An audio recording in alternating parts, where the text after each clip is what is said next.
सभी बीएलई भाइयों को मेरा नमस्कार। मैं नवल किशोर शर्मा सीएससी उत्तर प्रदेश टीम से आज की मुलाकात इस सेशन में सभी का बीएलई भाइयों का स्वागत करता हूं। आज की मुलाकात इस सेशन में हम सीएससी के माध्यम से जो हमारे यूसीएल भाई हैं, बैंक पीसी यूसीएल जो चला रहे हैं, आधार अपडेशन का काम करते हैं, आधार करेक्शन का काम करते हैं। तो बेसिकली आधार से संबंधित जो कुछ एक चेंजेस हुए हैं सॉफ्टवेयर में और प्रोसेस में चेंजेस हुए हैं, उस पर हम चर्चा करेंगे विस्तार से। इसके अलावा हमारे आधार सेवा केंद्र में काम करने वाले कार्यरत जो आधार सुपरवाइजर ऑपरेटर हैं, उसके उनके पर्पज से भी इस सेशन में महत्वपूर्ण बिंदुओं पे चर्चा करेंगे। तो पहले बेसिकली चूंकि आधार इकोसिस्टम में हम काम कर रहे हैं, तो हर बार जैसा कि मैं आज की मुलाकात सेशन में सभी जो बेसिक्स हैं उसको रिवाइज करता हूं, जिससे कि जाने अनजाने में कुछ मिस्टेक्स हमसे ना हो।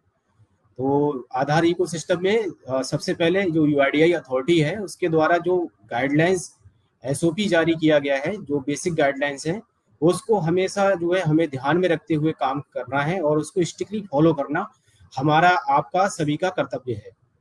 क्योंकि अगर अननेसेसरी हम अगर उसमें किसी भी तरह से वायलेशन में इन्वॉल्व हो जाएंगे तो यूआईडीआई के जो क्लॉजेज हैं उसके अनुसार पेनल्टी इम्पोज होती है और साथ में सस्पेंशन भी जो है अकॉर्डिंगली वो होता है। तो हमें इन सभी असुविधाओं से बचने के लिए जो यूआईडीआई का स्टैंडर्ड ऑपरेटिंग प्रोसीजर है, एसओपी है, उसको फॉलो करना है हमेशा।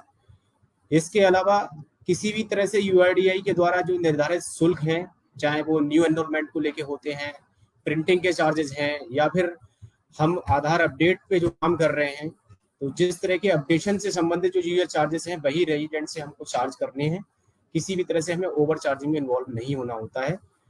कभी भी किसी अनजान व्यक्ति को हमें, चूंकि आधार पे आप काम कर रहे हो, तो आधार यूआईडीआई द्वारा जो सॉफ्टवेयर है डेवलप किया गया है, बड़ी ही सिक्योर्ड सॉफ्टवेयर है।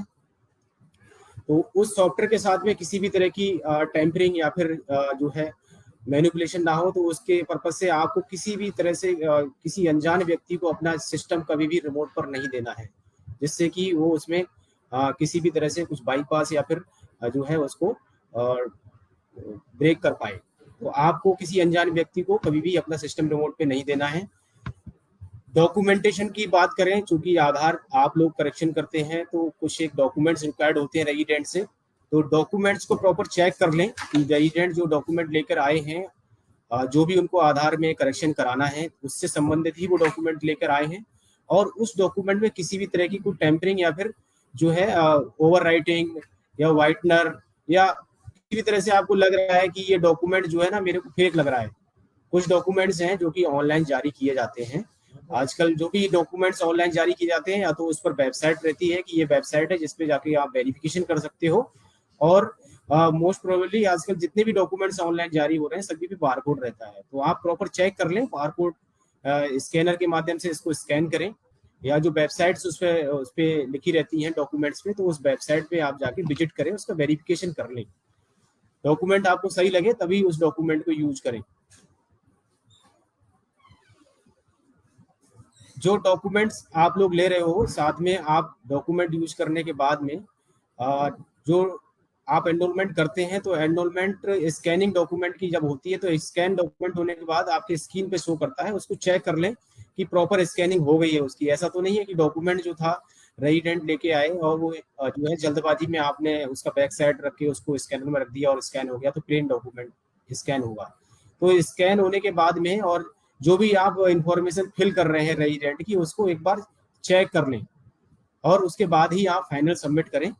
तो इस तरह से आप जो जाने अनजाने में छोटी मोटी मिस्टेक्स हम लोगों से हो जाती हैं, तो उससे हम लोग जो है बचे रहेंगे, और हमारा जो काम है आए दिन संज्ञान में आता है कि आईडी ब्लैकलिस्ट हो गई, ऑपरेटर सस्पेंड हो गए, तो उससे हम बचे रहेंगे और पेनल्टी वाले क्लॉज से भी हम बचे रहेंगे।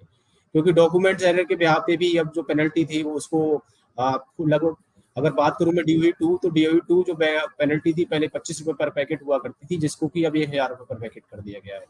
तो लगभग वो जो है 44 गुना पेनल्टी इंक्रीज हो चुकी है। तो हमें जो है इस चीज का ध्यान देना है कि किसी भी तरह से हम डॉक्यूमेंट्स जो है हम कोई गलत डॉक्यूमेंट यूज ना करें। अभी सॉफ्टवेयर चूंकि जो हमारे यूसीएल भाई हैं, अब तक हम लोग नेम, डीओवी, एड्रेस, जेंडर, इस तरह के सभी प्रकार के चेंजेस कर पा रहे थे, डेमोग्राफिक से रिलेटेड जो भी चेंजेस होते हैं।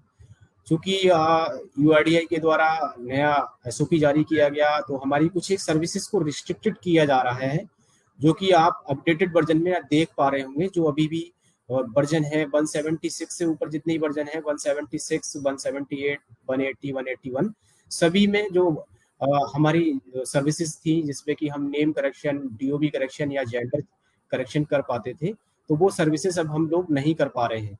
तो सबसे पहले मैं सभी यूसीएल पे काम करने वाले बीएलई भाइयों से अनुरोध करूंगा कि आप अपना जो क्लाइंट है, जो सॉफ्टवेयर है जिस पे आप काम कर रहे हो, उसको चेक कर लें कि कहीं आपका जो क्लाइंट या सॉफ्टवेयर है वो 175 से बिलो तो नहीं है। वो 170, 173, 163, 170 या 167 या 169, तो इस तरह का कोई भी अगर वर्जन है जो कि 175 से बिलो है, तो आप उसको जो है अपडेट करने की कोशिश करें। अपडेट करने के लिए मैंने पिछले सेशन में भी आपको सजेस्ट किया था, गाइड किया था कि आधार ओटीए सर्विस या आधार एनरोलमेंट सर्विस क्लाइंट जो सर्विस रहती है, जाकर दो सर्विसेज को आप स्टॉप करके स्टार्ट करिए। इस बीच अगर आपकी जो इंटरनेट की कनेक्टिविटी अच्छी रहेगी, तो फिर आपका क्लाइंट चांसेस हैं कि वो 90% चांसेस है कि अपडेट हो जाएगा। इन केस अगर आपका सॉफ्टवेयर अपडेट नहीं हो पा रहा है, पुराने वर्जन आपके हैं 163, 164, 165, 167, 170, 171 या 175 तक कोई भी वर्जन है, तो हो सकता है आपके अभी यूसीएल सॉफ्टवेयर में नेम करेक्शन, डीओबी करेक्शन या जेंडर करेक्शन का ऑप्शन आ रहा है। तो प्लीज सभी से अनुरोध है मेरा कि उसको यूज ना करें अब, क्योंकि हम उस काम के लिए अब ऑथराइज नहीं है, हम उस पर काम नहीं कर सकते। तो बेटर वे ये है कि आप कोशिश करिए, कैसे भी करें आप अपना सॉफ्टवेयर अपडेट करिए। और अगर आपका सॉफ्टवेयर ऑटो अपडेट नहीं हो पा रहा है, तो मैं भी आगे आपको वो भी बताने जा रहा हूँ कि किस तरह से आप मैनुअली अपना सॉफ्टवेयर अपडेट कर सकते हैं। सॉफ्टवेयर मैनुअल अपडेट करने के लिए हम लोगों ने एक लिंक शेयर किया हुआ है, मैं इसमें अभी लाइव सेशन में भी इसका लिंक शेयर कर दूंगा। आधार ओटीए क्लाइंट ओटीए सर्विस जो है, ओटीए करके 176 जो लॉन्च हुआ है अभी सॉफ्टवेयर, उसका एक फाइल है, उसको आप लोग डाउनलोड कर लीजिए, साथ में प्रॉक्सी फाइल भी डाउनलोड कर लीजिए। दोनों फाइल डाउनलोड करने के बाद में अभी मैं आपको आगे इस सेशन में दिखा रहा हूँ स्टेप बाय स्टेप। ये स्टेप्स आप फॉलो करेंगे तो आप अपना सॉफ्टवेयर मैनुअली भी अपडेट कर पाएंगे। इन केस अगर आपका ओटीए सर्विस को स्टॉप करके स्टार्ट करने पे सॉफ्टवेयर अपडेट नहीं हो रहा है, या फिर आपके हो सकता है कई बार जो है कुछ जो लैपटॉप्स होते हैं उसमें आधार ओटीए सर्विस नहीं दिखाई देगी आपको, तो फिर आप इस प्रोसेस के थ्रू अपना सॉफ्टवेयर जो है मैनुअल अपडेट कर सकते हैं।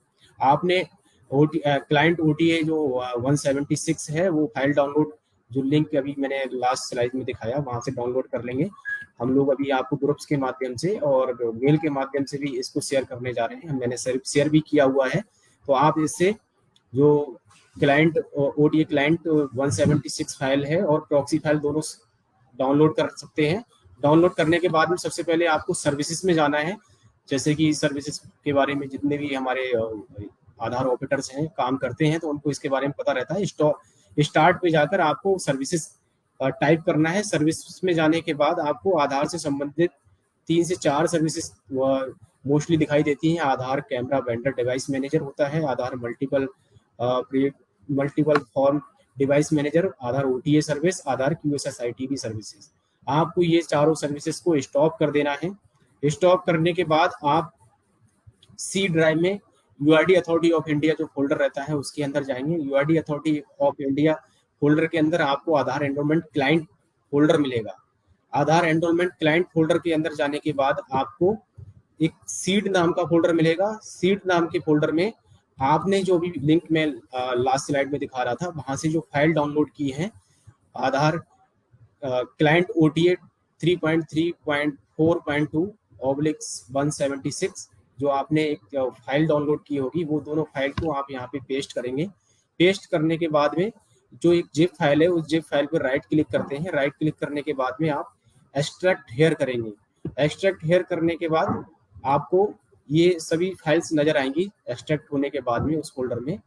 उसके बाद आपको जो फाइल एक्सट्रैक्ट हुई है उस फाइल में से क्लाइंट ओटीए जो आपका 3.4.2 जो पहले से वर्जन है और जो अभी आपने स्टार्ट किया है। तो इस तरह की जो 4 फाइलें हैं उसको आपको सेलेक्ट नहीं करना है, बाकी सभी फाइल को सेलेक्ट करके वापस से फिर से आधार एनवायरनमेंट क्लाइंट फोल्डर पे जाना है और उस पे जाके पेस्ट कर देना है। पेस्ट करने के समय पे आपसे वो रिप्लेस करने के लिए मांगेगा, क्योंकि ये सारी फाइल्स ऑलरेडी आपके जो पुराने वर्जन हैं जो सॉफ्टवेयर इंस्टॉल्ड है उसमें रहते हैं। तो वहाँ पे वो रिप्लेस के लिए आपसे चेक आएगा, तो रिप्लेस पे आपको क्लिक करके वो रिप्लेस कर देनी है सभी फाइल्स को। फाइल रिप्लेस करने के बाद में ये सारी फाइल्स आपको वहाँ पे आपके आधार एनवायरनमेंट क्लाइंट में दिखाई देने लगेंगी। सेम फिर आपको प्रॉक्सी फाइल रिप्लेस करनी है। CONF नाम का जो फोल्डर होता है, CONF नाम से फोल्डर में आधार एनवायरनमेंट क्लाइंट के अंदर प्रॉक्सी फाइल को रिप्लेस कर देना है। यहाँ पर प्रॉक्सी फाइल भी ऑलरेडी आपके सिस्टम में होगी, तो प्रॉक्सी फाइल को रिप्लेस करते समय भी वहाँ पे आपको रिप्लेस के लिए चेक आएगा, तो आपको उस पर क्लिक करके रिप्लेस कर देना है। जिस प्रकार स्टार्टिंग में आपने आधार स्टार्ट पे जाके सर्विसेज में जाके सारी आधार सर्विसेज को स्टॉप किया था, अगेन आपको फिर से वही प्रोसेस को फॉलो करते हुए अब वो सारी सर्विसेज को स्टार्ट करना है। दोबारा से आप स्टार्ट कर देंगे आधार QSSITV सर्विस, आधार मल्टीपल फॉर्म डिवाइस मैनेजर, आधार सर्विस क्लाइंट या आधार OTA सर्विस भी जिन सॉफ्टवेयर में आ रही होगी उनमें आप ये सारी सर्विसेज को दोबारा से स्टार्ट कर देंगे। तो स्टार्ट करने के बाद में आप दोबारा से जब अपना क्लाइंट आधार एनवायरनमेंट क्लाइंट जो है UCL सॉफ्टवेयर खोलेंगे, डेस्कटॉप पे जो आइकन होगा, तो आप देखेंगे कि आपका सॉफ्टवेयर जो है अब अपडेट हो चुका है। वो 176 से अबव किसी भी वर्जन पे आपको दिखाई देगा। 176, 178, 180 या 181 ये सभी वर्जन अभी वर्किंग में है, अभी काम कर रहे हैं। तो सभी BLE भाइयों से मेरा अनुरोध है कि आप अभी अगर 176, 178, 180 या 181 पे काम कर रहे हैं तो आप समझिए कि आप सही सॉफ्टवेयर पे काम कर रहे हैं, आपको परेशान होने की जरूरत नहीं है। चूंकि अभी भी कुछ अपडेशन का काम चल रहा है, बैकएंड से UIDI सर्वर पे काम कर रहा है, सॉफ्टवेयर में भी कुछ डेवलपमेंट्स हो रहे हैं, तो उस वजह से अभी भी कुछ पैकेट्स हो सकता है कि आपके रिजेक्ट हो रहे हैं या फिर होल्ड पर जा रहे हैं। तो इसके लिए मैंने आपको पहले ही बताया था कि उसका आपका सॉफ्टवेयर से मतलब नहीं है, क्योंकि अपडेशन या फिर डेवलपमेंट की वजह से वो चीज़ें प्रॉब्लम हो रही हैं। तो जो भी पैकेट आपके प्रोसेस में नहीं गए थे या नहीं जा रहे हैं या कुछ नो डिस्क्रिप्शन फॉन्ट में या डेटा प्रोसेस एरर में जो रिजेक्ट हो रहे हैं, तो आपको उससे परेशान नहीं होना है। वो सारे पैकेट जो है अपकमिंग वीक में आने वाले 3 से 5 दिन में वो सभी प्रोसेस हो जाएंगे। आपको बस जस्ट ये चेक करना है कि आपका जो सॉफ्टवेयर जिस पे काम कर रहे हैं कहीं वो 175 से बिलो तो नहीं है। अगर 175 से बिलो है, 171 है, 173 है, 167 है या 170, 169 है, तो फिर आपको जो मैंने अभी प्रोसीजर बताया है उसको फॉलो करते हुए अपना सॉफ्टवेयर अपडेट कर लेना है। और अपडेटेड सॉफ्टवेयर में आपको नेम चेंज, DOB चेंज या जेंडर चेंज, इस तरह की जो हम 3 सर्विसेज करते थे अब तक, वो सर्विसेज वहाँ पे रेस्ट्रिक्टेड कर दी गई हैं। अब हम इस सर्विसेज पे काम नहीं कर सकते हैं। हम mobile number update, address update, document update, ये 3 सर्विसेज मेजर इस पे काम करेंगे। तो सभी BLE भाइयों से अनुरोध है कि जो सर्विसेज आपकी स्टॉप हुई है उसको अनदर वे में ना लें। आप लोग समझिए, क्योंकि पिछले कुछ एक समय से लगातार डॉक्यूमेंट एरर के बिहाफ पे सस्पेंशन, पेनल्टी, ये सब चीज़ें चल रही थी। और सबसे ज़्यादा जो हमारी मिस्टेक्स हैं वो DOB करेक्शन या नेम करेक्शन में लेकर हो रही थी। और आधार बहुत ही क्रूशियल और बहुत ही इंपॉर्टेंट डॉक्यूमेंट है, जो कि आपको पता है लगभग 1100 से अधिक सरकारी और गैर सरकारी सर्विसेज में डायरेक्ट और इनडायरेक्ट वे में यूज किया जाता है। तो कहीं ऐसा ना हो गलती से कोई गलत डॉक्यूमेंट के बिहाफ पे किसी का आधार अपडेट हो जाए या आधार जनरेट हो जाए। तो इस पर्पज से जो है इन चीज़ों को थोड़ा सा रिस्ट्रिक्टेड किया गया है। और हमारे पास में इसको बहुत है अभी भी। जिस तरह से UIDI डॉक्यूमेंट अपलोड जो फीचर है उसको देख रहा है, क्योंकि डॉक्यूमेंट अपलोड करने के लिए अभी जो गाइडलाइन जारी की गई है कि 10 साल से पुराने जितने भी आधार बने हुए हैं उन सभी आधार धारकों को दोबारा से अपने आधार में प्रूफ ऑफ आइडेंटिटी और प्रूफ ऑफ एड्रेस दोनों ही डॉक्यूमेंट दोबारा से अपडेट कराने हैं।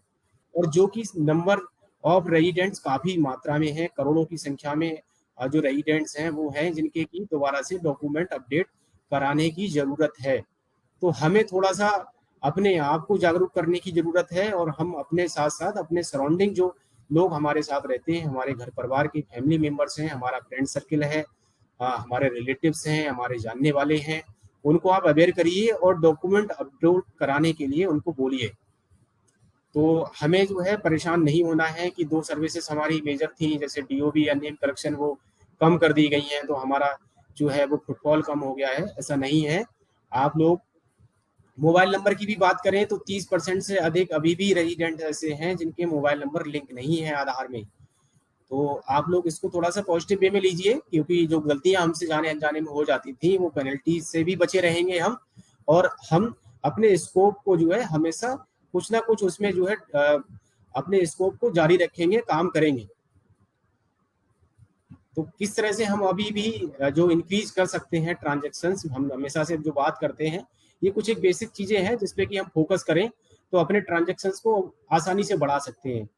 अभी भी हमारे बहुत बीएलई भाई हैं जो कि डेली रेगुलर 50, 60, 70, 50, 60, 70 तक रेगुलर अपडेट्स कर रहे हैं, यूसीएल के माध्यम से ही कर रहे हैं। इतने सभी चैलेंजेस फेस होने के बावजूद भी अगर हमारे कुछ एक बीएलई भाई काम कर सकते हैं तो हम सब काम कर सकते हैं। हमको थोड़ा सा जो पॉजिटिव चीजें हैं उसको थोड़ा सा हमेशा अपने माइंड में रखना है और पॉजिटिविटी के साथ में आगे बढ़ना है। चैलेंजेस आएंगे तो लेकिन उन चैलेंजेस से हमें आगे बढ़ते हुए उनको फेस करते हुए आगे बढ़ना है। आप अपने सेंटर की प्रॉपर ब्रांडिंग रखिए, अपने सेंटर पे जो आपके नियरेस्ट मार्केट प्लेस होते हैं, प्लाजा होते हैं, कुछ मॉल्स होते हैं, शॉपिंग मॉल्स हैं, कुछ इस तरह की मार्केट्स हैं जहाँ पे कि लोगों का फुटफॉल बहुत होता है, काफी लोग आते हैं कुछ काम करने के कराने के पर्पज से। तो वहां पे अपने सेंटर्स की ब्रांडिंग करिए कि आपका सेंटर, मैंने आपको कई बार इस चीज को दिखाया भी है कि इस तरह से आप लिख के कि आपके सेंटर पे जो सर्विसेज हैं उसको डिस्प्ले कीजिए, वहाँ पे लिखिए अपना नाम नंबर कि यहाँ पे इन सभी सर्विसेज को दिया जाता है और आप संपर्क कर सकते हैं। तो इस तरह का एडवर्टाइजमेंट का जो पोस्टर बैनर कोई लगा के वहाँ पे आप रखिए। अपने सेंटर पे मैक्सिमम टाइम दीजिए, क्योंकि एनालिसिस किए हम लोगों ने, जो सेंटर्स लगातार ओपन होते हैं और जो सेंटर्स मतलब टाइमली ओपन होते हैं सुबह से, पूरा जो यूटिलाइजेशन आपको टाइम की भी जो है, हमने सुबह 8 बजे से शाम को 8 बजे तक यूआईडीआई से स्पेशल रिक्वेस्ट करते हुए इसको एक्सटेंड किया। पहले हम 9 से 6 काम करते थे, अब 8 से 8 काम कर रहे हैं। तो थोड़ा सा आप कोशिश करिए कि क्योंकि अभी दोपहर की बात करें तो दोपहर में गर्मी भी बहुत है, और हमारे सेंटर जो बीएलई भाई हैं रूरल एरियाज में काम करते हैं, तो इलेक्ट्रिसिटी ब्रेकडाउन्स भी काफी देखे जाते हैं। तो आप लोग जो है सुबह शाम स्पेशली थोड़ा सा दिखाते हुए अपने सेंटर पे डिस्प्ले करके रखिए टाइमिंग अपने सेंटर्स की, वर्किंग आवर्स जो है। तो जो मैक्सिमम टाइम है शाम को 8 बजे तक काम करने का, क्योंकि गांव देहात में जो हमारे रेजिडेंट हैं, कुछ कहीं काम करते हैं, कोई मजदूरी करते हैं, कुछ इस तरह के जो है वो इन्वॉल्वमेंट में है वो अपने बिजनेस को लेके, तो हो सकता है सुबह शाम वो काम कराना पसंद करते हैं। और इनकेस अगर वो सुबह शाम काम कराना पसंद कर रहे हैं और उनको वो सर्विस लेने के लिए कोई सेंटर नहीं मिलेगा तो फिर वो प्रॉब्लम रहेगी। हमें हमेशा समझना है कि ये जो सर्विस है आपको दी गई है या हमको मिली हुई है, वो सिटीजन एसेंट्रिक सर्विस है और सिटीजन के उसकी सर्विस पॉइंट ऑफ व्यू को देखते हुए दी गई है। हम संडे भी काम कर सकते हैं। आप देखते हो बैंक, पोस्ट ऑफिस या फिर जो गवर्नमेंट रजिस्ट्रार हैं, गवर्नमेंट प्लेसेस में जो सेंटर्स हैं जहाँ पे कि आधार अपडेट का काम होता है, वो गवर्नमेंट हॉलीडे में नहीं खुल पाते हैं, लेकिन हमारे साथ ये फाउंडेशन भी नहीं है। तो आप लोग सैटरडे संडे भी काम करिए और सुबह 8 से 8 बजे तक अपना पूरा समय देते हुए काम करिए, रेगुलर सेंटर को खोलिए। जो सेंटर रेगुलर खोलते हैं उनके जो ट्रांजेक्शन हैं वो अच्छे होते हैं और उनका कस्टमर के साथ फेथ भी बना रहता है। अब आए दिन आप अपना सेंटर किसी बिना वजह से बंद करेंगे, वीक में 2 दिन खोलेंगे, 3 दिन खोलेंगे, तो इसमें चैलेंजेस रहेंगे। आप काम कर रहे हो तो आप कोशिश करो कि जो आपकी सर्विसेज है आपके सेंटर पे वो आप रेगुलर लोगों को दें। हो सके तो अभी जैसे डॉक्यूमेंट अपलोड को लेके लोगों को अवेयरनेस नहीं है, तो आप भी अपने लेवल से लोकल न्यूज़पेपर जो ब्लॉक या सब डिस्ट्रिक्ट लेवल से निकलती हैं न्यूज़ेस, आप उसमें भी अपना कंट्रीब्यूशन देते हुए वहाँ पे बता सकते हैं और अपना निकालवा सकते हैं इस चीज़ को लेके, जिससे कि लोग जो डॉक्यूमेंट अपलोड प्रोसेस अभी चल रहा है उसमें लोगों के समझ में आ पाए और वो आपके सेंटर तक आगे इसको कराएं। लोगों के साथ में व्यवहार अच्छा रखें, किसी भी तरह से किसी रेजिडेंट से अननेसेसरी ओवरचार्ज ना करें। अगर ओवरऑल हम इन सभी को ध्यान में रखते हुए काम करेंगे, हमारे सेंटर ब्रांडिंग अच्छी होगी, हम लोगों से बात अच्छे से करेंगे, अच्छे से उन्हें बताएंगे, समझाएंगे, जो चार्जेस निर्धारित हैं वो लेंगे, तो फिर माउथ पब्लिसिटी के थ्रू लोग दूसरे को जाके बताएंगे और फिर आपके यहाँ पे ऑटोमेटिक फुटफॉल बढ़ेगा। तो आप लोगों को परेशान नहीं होना है। आपको जो चीजें हैं, आपके पास जो सर्विसेज है, क्योंकि आप सीएससी सेंटर हो तो आप केवल यूसीएल सर्विसेज पे काम नहीं करते हो, आपके साथ में जो है बैंकिंग की सर्विसेज आपको मिली हुई है, सीएससी की सर्विसेज और भी हैं वो भी आप दे पा रहे हो। तो आपको इनको सभी को ध्यान में रखते हुए काम करना है। ये बैनर पोस्टर्स हैं जो आपको शेयर किए हुए हैं हम लोगों ने। तो ये सब चीज को देखते हुए इसमें सर्विसेज जो आधार डॉक्यूमेंट अपलोड क्यों जरूरी है और इसकी क्या इंपॉर्टेंस है आधार की, तो उसके बारे में सभी को दिखाया गया है। तो इस चीज को आप ध्यान में रखते हुए काम करें। आपने सेंटर पे जो है यूआईडीआई के हेल्पलाइन नंबर्स हैं उनको डिस्प्ले करके रखें, मेल आईडीज को रखें, जो हेल्पलाइन मेल आईडीज हैं।